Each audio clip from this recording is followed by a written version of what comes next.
SIR প্রক্রিয়ার স্বচ্ছতা সহ একাধিক ইস্যুতে মুখ্য নির্বাচন কমিশনারকে চিঠি লেখেন মমতা বন্দ্যোপাধ্যায়। এবার মমতা বন্দ্যোপাধ্যায়কে চিঠি দিয়ে তৃণমূলের প্রতিনিধি দলের সঙ্গে দেখা করার কথা জানালো কমিশন।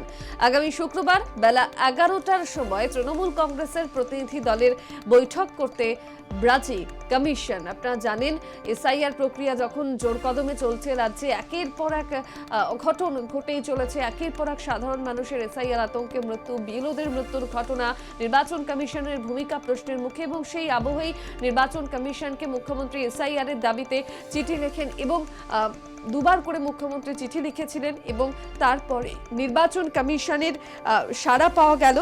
এসআইআর প্রক্রিয়ার স্বচ্ছতা সহ একাধিক ইস্যুতে মুখ্য নির্বাচন কমিশনকে চিঠি লেখেন মুখ্যমন্ত্রী। এবার